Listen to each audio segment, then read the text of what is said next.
Hello, everybody. How you guys doing today? I can't hear you. All right. Hello. My name is Kenneth Reitz. If you'd like, you can follow me on Twitter at Kenneth Reitz.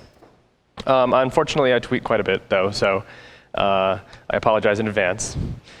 If you know who I am, it's probably from the open source software that I've written. You can go to github.com/Kenneth Reitz, and there you'll find about 18 serious projects, a bunch of experiments, and some kind of cool stuff. Probably my most widely used project is called OSX GCC Installer, which allows you to install GCC on your Mac without having to install Xcode, because Xcode sucks. And the real purpose of that project is to just upset Apple's lawyers. I got a phone call from them one day, but they're cool with it now. And requests, which is quite popular, but we're going to get into that in a moment. In addition to software, I like to do a lot of other things in my free time. I spend a lot of time doing street photography, especially when I'm traveling, like in wonderful cities like Toronto. I do a lot of synthesizers and music production. I like to write music, travel and speak all over the world, and play a lot of video games in the meantime while I'm on the planes. And it works out pretty well. So I work for a company called Heroku. We are a sponsor here at the event, and you might not know that because there's no booth. And it is because our booth is stuck in customs at the moment. And the delivery person for the furniture apparently is off the grid. But if anyone has any questions, there's 4 of us here, and you can come talk to us. Most of us have Heroku t-shirts on that look like, and we have a couple of them. They're purple. Anyway, if you want to talk to me about that later, you can. Basically, we're a really great place to deploy web applications. I'm also a member of the Python Software Foundation. The Python Software Foundation will be changing the way its the membership works. And in the near future, you'll be able to anyone will be able to become a member, basically, just through association. And we're going to be looking for a lot of people to join. So I would interest you to start looking into that if you like Python a lot and you want to further the language. So I'm going to tell you a little bit of a story. Once upon a time, there was a wonderful little library called the Python Facebook SDK. Has anyone here used this library before? All right, does anyone here love that library that used it? Nobody? All right. So basically, Facebook is one of the most largely used platforms in the world. And what happens is they decided to, they want to support developers that are building things with their platform because that's their core business. And what happened was they created a Facebook SDK that is on GitHub. I think it's at github.com/Facebook/Facebook SDK. And it was like their core, here's how you build things with the platform.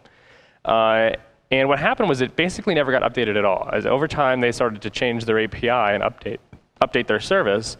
This thing just started to completely break. It just would slowly stop working. Every time you used it, it would get a little bit worse over the months. And then one day, it just stopped working completely.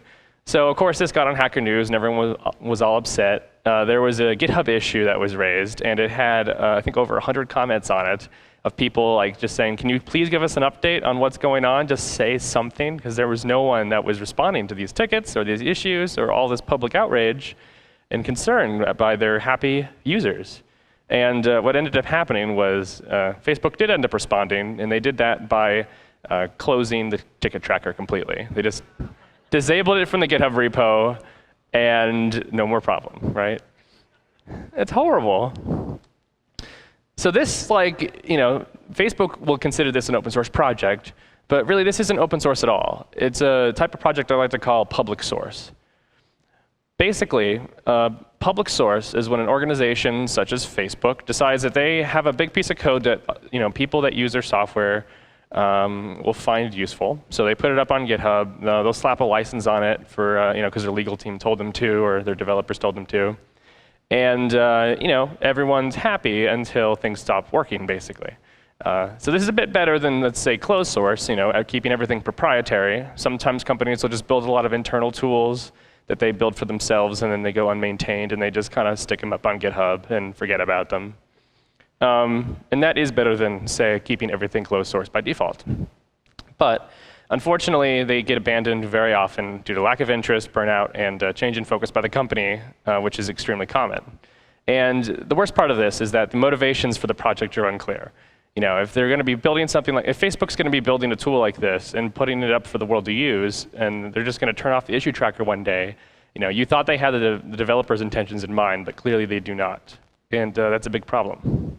Now, before, I'm going to move on to the next part here, but just so you know, Facebook has addressed this issue, and now they actually have a community around this tool. So, but for a year or so, that wasn't the case. So the next project I'd like to try to show you is called Gittip. Gittip is amazing. Basically what it is a platform for sustainable crowdfunding. Basically the way it works is that if you want to support someone, basically anyone in the world, but at the moment it's mostly software developers, you can go on there and you can pledge like $1 a week, basically. And over time, if someone has a lot of traction on the site, that can add up to quite a bit of money. So you have people like Jesse Noller, for example, who I think makes like $100 or $200 a week, and it's fantastic because that helps sustain all of his contributions to the community. And so Gittip, they're trying to support everything in the open source community. They are an open source company, and they really take open source to this super extreme, kind of like the opposite of what Facebook does, basically. And it's super cool. So they're trying to be the world's first truly open company. So the way this works is basically, this is a very new model of doing things. There's a lot of questions around like all this free trade of money going on the internet, and like, will they accept Bitcoin, and like, why can't I log in with Facebook and stuff like that. So if anyone ever has a question about any of these things, or they want to raise it, there's a GitHub issue for literally everything that could possibly has ever been discussed, and that's where the discussion actually happens. So if you go, you meet this guy named Chad Whitaker who runs the site, and you ask him a question, he'll discuss it with you, and then he'll probably send you a link to a GitHub issue in the morning, which is awesome. And so all these major decisions for the site are voted for on GitHub as well. So like someone wanted to change the name to make it a little bit more appealing for non-developers, and so there was like a GitHub vote basically. So he wants the whole community to be in charge of this thing, and it's working out really, really well. Interviews with journalists are live streamed instead of actually, like being a closed thing. He doesn't want any closed partnerships with any companies.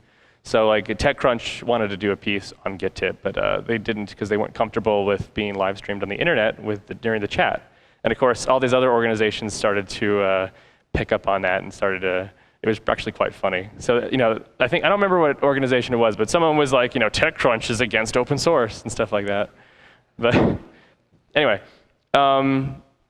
this works really well because all formal discussions in other groups are publicly documented and shared. And while this is an extreme example, there are other projects that we're all familiar with that run in a similar way.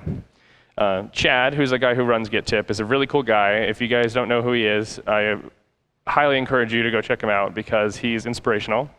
And he has this line that I like a lot. He says that he's not building Gittip, he's building the community that's building Gittip. And that's a very different thing than just like slapping up a project on GitHub and trying to get people to use it. He's trying to build something that's bigger than himself, basically. So I call projects like this shared investment projects instead of an open or public source project.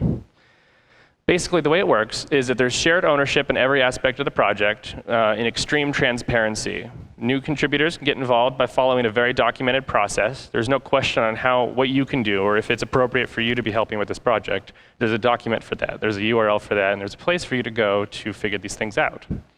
And this works out really well because there's a low risk and a high bus factor, basically. So if Chad gets hit by a bus, there's a bunch of other people that know how to operate the site, and it'll be sustainable. So that works out really well, and it's for projects that are very large and are really trying to change the world that this is really important. Projects like Python and Django and Firefox, jQuery, these are very large projects that don't have a single central point of failure, and they're so large that they need, if you want to get involved with development, you can't you can't always have to tap someone on the shoulder to find out what to do. There's a document for everything, there's an issue for everything, there's a process. And this works out really well. So I run a project called Requests, and this is somewhere kind of between those two different ends of the spectrum in the open source world. So Requests is HTTP for humans for Python. Basically, it's very difficult to execute HTTP requests in Python, so I made it a lot simpler to use, and people seem to like it. So it's one of the most installed PyPy packages. It's been downloaded quite a few times, and it's comprised of about over 100 developers, all these different contributions that have happened. And I try to be very open to new contributions as much as possible. And many people consider it to be a really good example of a great open source project. But there's a huge difference between requests and other projects like Gittip or Django, and that is that basically none of the communities or none of the project's decisions are determined by the community. They are all determined by me, basically. And that's a very different way to go about things than, say, a project like Django. So I call projects like this, that fall in between the public source and the shared investment projects on the spectrum, dictatorship projects, basically. And I feel like these are very important, and I feel like that this is a really good way for a lot of people to run their projects. And we'll go into why. So basically, a dictatorship project comprises of a few different things. It's mostly that there's a totalitarian BDFL right in the middle that owns all aspects of the project. And he's basically responsible for all the decisions that happen. So community feedback is highly encouraged, but users with feedback should have no expectation of change, basically. That sounds like this really tyrannical, horrible way to run things, but I'll explain why this is a good idea for some projects in a moment. Basically, requests is a project that's really valuable because of its extreme opinions. If a lot of other people were involved, basically, in the design process and the decision-making process, then it could be very easy for it to slowly kind of fade away into being more complicated and not being what it is today, which is, let's see here. Yeah, so few people being involved really makes for quick and precise iteration. I know if I want to change something broadly or refactor the whole thing, I can do it in a night, which works out really well. And you have a lot of other people involved in the process, that's not necessarily possible. And people with opinions can really dilute the project and the decision-making process. And this is something that I've seen time and time again. It's called the tragedy of the commons. Basically what happens is, everyone and their sister has opinions on, this doesn't solve my one use case, or this is how this thing is going to work, or they send a pull request that, is really bad. And with a lot of projects that, these things are all, they can be considered very carefully, which they should be, but if there's a documented process on how someone can get involved and they're following these steps and their stuff isn't getting in, there can be a little bit of a cognitive dissonance between those two states of mind. And so I just have this approach where if someone sends a pull request, I'm going to be as extremely friendly to them as possible and helpful, and I almost always merge it in if it's good. But if it's not, we have to try to work with the person to try to make it better, or most of the time, if it's a new feature request, we just simply say no. But we'll get all to that in a moment. So there's some downsides of this approach. Basically, the bus factor is extremely low. If my plane crashes next time I'm at a conference, the future of the project would be slightly uncertain. The risk of burnout is extremely high. So if me or whoever is the BDFL of whatever project decides that they are not in the mood to work on the project for 2 weeks, which happens all the time, then that can be very risky, and that can destroy the project basically. And if the BDFL loses sight of his goals, the project is completely ruined. So in doing this, I've kind of learned a few different things that work really well for my project, and hopefully if you guys run a bunch of open source projects, you can find these tips useful as well. So the first one, most important one, is be cordial or be on your way. Who here has opened a pull request? Who here has never opened a pull request and been upset by the answer? Nobody, right? It's the worst thing in the world. You open a pull request and someone will respond to it in a harsh way or in a mean way, or where are the tests? And that's a good thing that they say that. But usually, oftentimes the way that they say that is not cordial sometimes. So if you're a contributor to a project, it's really important to keep all your interactions with the maintainer as respectful as possible. They have donated a significant amount of time with their project, and they don't owe you any of their time, basically. And that's really important to remember. A lot of times contributors will be talking to someone who's involved with the project, and they'll start to get a little aggressive, or they're asking for when is this going to be done? I want some deadlines and that type of thing. And it can be very stressful for the maintainer. And that's usually when I see people getting upset on GitHub. That's usually what it's caused by, and it's unfortunate. So if you're a maintainer, you have to do the same thing now.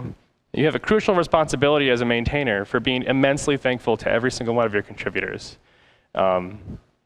These are people that are using your software and that are actually taking the time to go to the GitHub page and look at the source and contribute to the source and comment on the source. That's amazing. They are looking at the things that you've built and they're critiquing it and actually using it. That's incredible. They are the lifeblood of your project, and they are the only reason that your project is worth anyone's time. So you should be immensely thankful to these people. And I think it's really important to ignore non-constructive feedback. In the open source world, especially in the world of Hacker News and such, it's very easy to get caught up in there's a lot of negativity that can be spread around. And if you just focus on the constructive feedback instead of the non-constructive feedback, you can have very, very useful negative feedback that's constructive. But a lot of the time, negative feedback can be extremely unconstructive. So it's really important to try to figure out which of those two things a comment or an issue is. And if it's not constructive, just don't worry about it. It's always going to happen, and it's something to just brush to the side, basically, and not get upset over. Because if you do, you'll get really burned out. And it's something that I've learned a lot is that some people just really take things way too seriously, basically. Code is very important, but we're all human beings, and we all make mistakes, and we all, we're all trying to make the world a better place, hopefully. So it's very important not to take things too seriously. So if you're a maintainer, I have a few other tips for you that I've learned. You need to be careful with the words you choose, and this one is extremely important. Contributors can basically take what you say extremely personally. If someone sends a pull request to you, and you're just where are the tests, and with a weird image, or mocking them, or tweeting about it, LOL, look at this pull request. You see people doing stuff like that. That could have been that person's very first interaction with the open source community. And this has happened to me many times where someone will send a pull request and we'll really try to help and educate the user and try to help them figure out, what should point them to some documentation and, actually get on chat with them and try to handhold them. And they'll say that that was extremely valuable for them because that was their first pull request ever, basically. And a lot of other people, I bet this happens every day, and people probably never touch open source again because of these negative interactions that they have on projects. And I think it's very unfortunate. So a little bit of kindness really goes a long way. Burnout really sucks. Who here has been burned out on a project before? Exactly. It's something that we all have to deal with, and it really, really sucks. Sustainability is basically the most important part of any open source project. And it's really important to remember that everyone has a very limited amount of time, and it's easy to become the bottleneck of your own projects. And this is something that is really, I think is the thing that I struggle with the most by far with projects. It's really easy to just not want to maintain something anymore, and to just kind of get, every time you look at your laptop, there's a bunch of issues that are open that are bothering you. It can be a very stressful situation. So this is a colleague of mine named Wes Beery. He's a great guy that runs a pretty popular library for Ruby called Fog, which you can use to do, it's kind of like an ORM for different infrastructure as a service providers. This is great. So he always has this saying that he likes to say called do less. And I think this is the most important thing with avoiding burnout. He says that open source provides a unique opportunity for the trifecta of purpose, mastery, and autonomy. By recognizing the power of these factors, we can keep ourselves motivated and continue to increase our impact. It's really important to focus on all three of those things. And I think the most important one of those three things is autonomy. Having some form of autonomy in your project is very important. Having the test automatically run with something like Travis, so it'll automatically test the pull requests that are being sent. That probably, if that didn't exist in some form or another, I probably wouldn't be maintaining requests anymore at all, because it saves a tremendous amount of time, having something test incoming changes automatically. Yeah. So these guys also help quite a bit. These guys are amazing. These are my minions. They're Ian and Corey. I never know their real names because I always talk to them online. But they're awesome. Lucasa over there, he lives in London, and Sigma Virus, he lives somewhere that I'm not sure. I think he moves around a lot or something. I believe he's in Michigan. Is he here? I've never met the guy.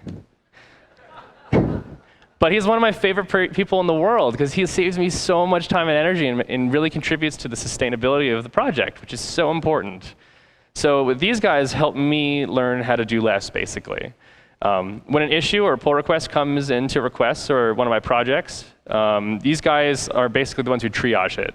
Like someone will have a question and I'll be reading it on my phone or something and I'll be like, oh, I need to really sit down when I get home and think about that and get a good answer to this person. And I'll go and sit down when I get home and I'll look and there's been 9 comments already and these guys told them exactly what I would have told them and it's fantastic. And this saves me an immense amount of time. And it helps me focus on the larger issues of the project instead of always helping contributors as much as possible. And I still try to do that, but usually these guys beat me to it, which is an awesome problem to have. And it's great because the contributors basically get to make the best use of their time and efforts. So the turnaround time for me commenting on a lot of issues can be kind of low because I'm speaking at conferences and stuff like that. And these guys are always super on top of it, and that really helps the feedback loop get a lot closer. Because there's nothing more annoying when you're working on a project. You send a pull request and then no one says anything for a week or something like that. That can be really demotivating. And these guys are just the best. So Corey had this quote on Twitter one day. He said, as I fork another of his projects, it occurs to me that I don't program in the Python ecosystem, I program in the Kenneth Reitz ecosystem. It's a ridiculous quote, but it's really, really rewarding and cool because he is involved, anytime I do any project, he's doing this on all of them basically. And it's super awesome because it just makes everything so much easier. So if you kind of take this BDFL approach for your projects, I think if you have other people that start to get involved, you can start to build a little community of people around the code that you write. And it really helps everything. It makes the world a better place basically, or at least your world, I should say. Yeah.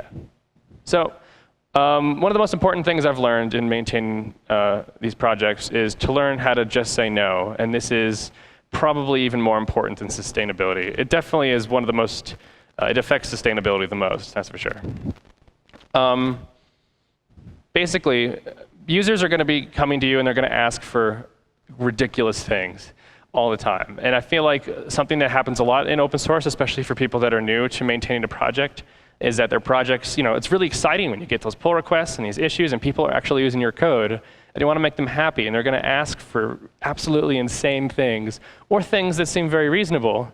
And then when you look at the code, it adds 10,000 lines of code just to make this little thing that fits their use case happen. And it's extremely important to learn how to say no to these people, but also try to make it so it's as cordial and as thankful and respectful as possible. So if you say yes all the time to all these features that happen, basically your project will very slowly become something that you don't even recognize anymore. And someone will have an issue with some small component of it that you didn't write, right? So for requests this happened, we added SOX proxy support or something like that. Or what was it? We did digest auth. Kerberos was built in for a while. That's what it was. And no one in the project knows how to maintain that at all. We know nothing about it. We have no way to test it. And basically, by now we've learned to say no to basically everything, and it works out really well. Because if someone sends you, they're always sending you these requests and trying to add these features. It can be a really good thing to learn how to say no, but then also have a solution for these people. And so it can teach you to build mechanisms to allow people to extend the core functionality of a library, for example. You can have plugins and adapters, or just making your architecture more pluggable. And really it makes your code more composable and more usable to everyone. So everybody wins. And you don't have to maintain as much, because it can be a real burden. Peter Hitchens is the CEO, I believe, of the company behind ZeroMQ, which turns out there's a company behind it. I didn't know. But he's a really cool guy, and he kind of runs around the world championing this phrase that simplicity is always better than functionality. And I think this is really important well, I try to do this in almost everything in my life, but specifically in code, in open source, being simple and being precise and being clean and composable and sharp is extremely important. And learning to say no really makes this so much easier. So if a new pull request comes in and it adds nice features and adds complexity, say no. You want as few lines of code in your projects as possible, ideally. If there's a pull request that removes lines, I almost always accept it, basically. Because code is dead, and it should not exist in your products. Simple code is great. Code solves problems that are created by humans. The less code there is, the less there is to maintain. Negative diffs are the best, etc. And complex code is horrible. Basically, if you have a lot of really complex and interwoven and complex code, it can feel really rewarding to write code like that, because once you get it to actually work, it's like, you feel like a superhuman, right? But this can really lead to a lot of tight coupling and like monolithic code bases. A lot of technical debt can spread very easily, and especially if you have a lot of, let's say you have like one repo that is like if Facebook had everything in one repo, and they probably do, I don't know. I love Facebook, I'm not trying to rag on them. But they're a good use case of a very large product, right? It'd be really easy for like one tiny part, to spread throughout all the other parts, and then if you try to change that one part, everything will break, and it's not a good thing. It really makes the maintenance burden very high, and it makes the project often become self-serving instead of problem-solving. And that's one of the most important parts. If you're writing code to serve the code, then oftentimes that's a bad sign. So say no to all the things. So open source makes the world a better place. Please don't make it complicated. That's it. Does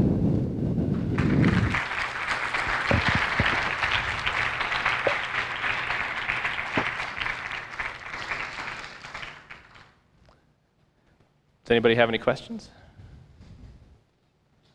For your minions, what sort of social process did you go through, especially with people that you haven't met and have only really talked to online, that they could know that they could answer on your behalf? Like, did they just start doing it and you were okay with it, or because as someone trying to become someone's minion, it seems like an imposing thing to do.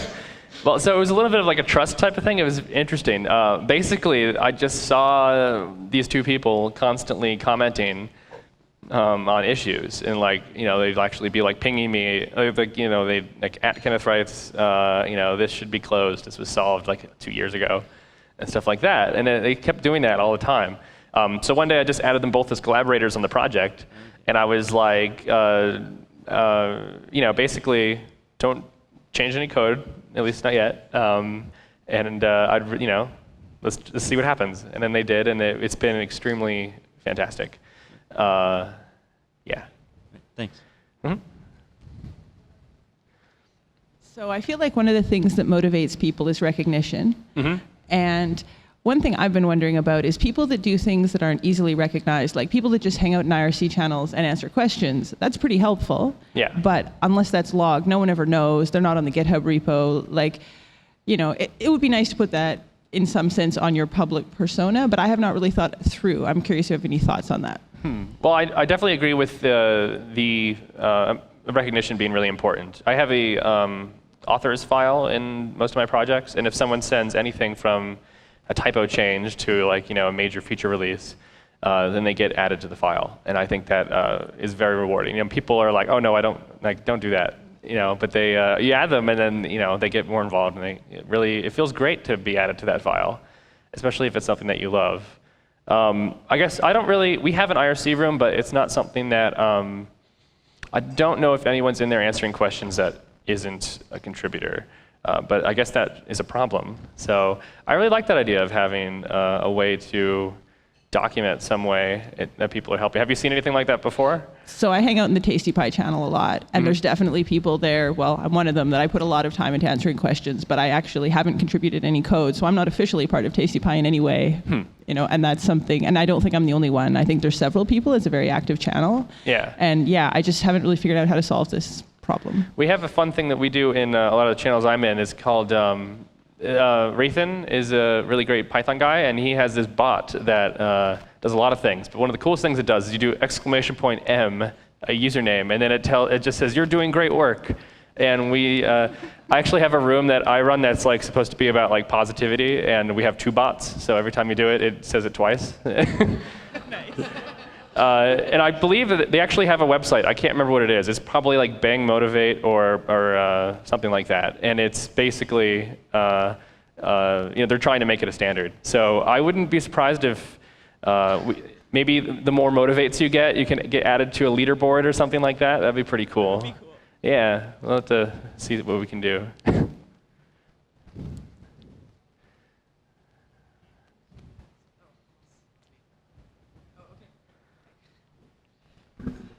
Do you have any advice on getting people who aren't coders on the project to help you as dev evangelists?